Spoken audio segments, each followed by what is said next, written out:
এই গল্পটি একটি ব্যর্থ ছেলে যে তার ব্যর্থতাকে সফলতায় পরিণত করেছিল, যার জেদের কারণে, যার পরিশ্রমের কারণে।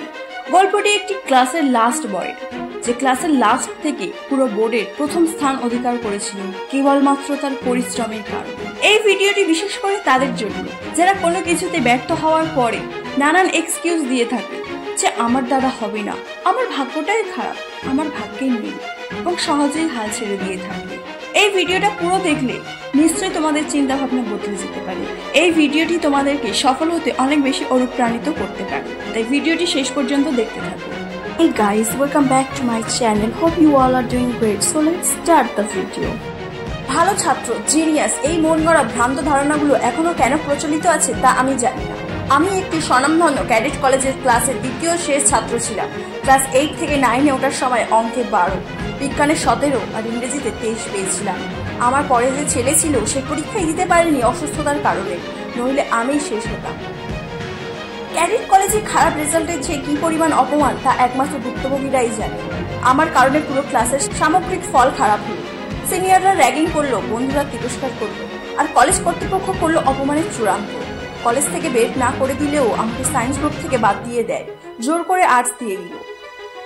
বাবা বলছেন সায়েন্স নিয়ে পড়তে, আমিও চাই, কিন্তু কলেজ কর্তৃপক্ষ জানিয়ে দিল সায়েন্স নিয়ে পড়ার যোগ্যতা আমার নেই। অপমান, প্রত্যাখ্যান এবং নিঃসঙ্গতার ভারে পৃষ্ঠ হয়ে 14 বছরের এক কিশোর গিয়ে দাঁড়ালো ভাইস প্রিন্সিপালের সামনে। কাঁদলাম, হাত পা ধরলাম, কিন্তু তাতে কোনো লাভ হলো না। অনেক অনুরোধ পর লিখিত মুচলেখা দিলাম, যদি সায়েন্স পড়তে দেয় তাহলে এসএসসি ও এইচএসসিতে অন্তত ফার্স্ট ডিভিশন পাবো। এরপরও অপমান আর টিটকারি চলতেই থাকলো। কতদিন যে বাথরুমে ছাদে অন্ধকারে কেঁদেছি। সদ্য পরিসরে পা দেওয়া একটি ছেলের সহ্য শক্তি কতটুকুই বা থাকবে। একদিন ঠিক করলাম, আর না, এই অসম্মানের সর্বোচ্চ জবাব আমাকে দিতেই হবে। তখন থেকেই শুরু করলাম, সবকিছু ছেড়ে দিলাম। বন্ধু বান্ধব, টিভি, সিনেমা, আত্মীয় স্বজন সব গোল্লাই যাক। আমার পৃথিবী শুধু বই আর পড়াশোনা।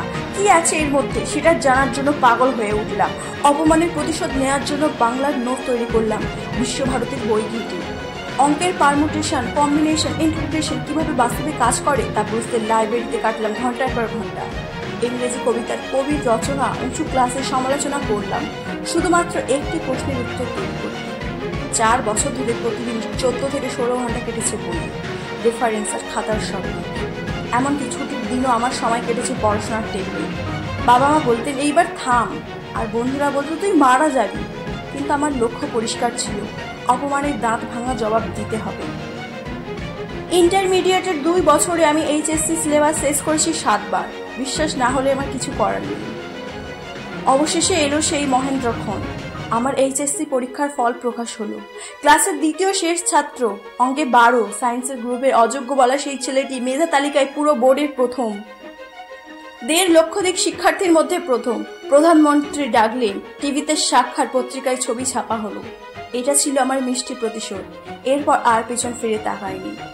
এই অভিজ্ঞতায় আমি শিখেছি, ভালো ছাত্র বা জিনিয়াস এসব কিছুই না, আসল কথা হলো কঠোর পরিশ্রম। আমি যদি সত্যিই কিছু পেতে চাই তাহলে সেটি পাবই, না পাওয়া মানে আমি মন থেকে চাইনি। আপনি বিসিএস এ প্রথম হতে চাননি বলেই হননি, ভালো বিশ্ববিদ্যালয়ে চান্স পাননি কারণ আপনি হৃদয় থেকে চাননি। আপনার কোটি টাকা নেই সেটাও আসলে আপনি চাননি।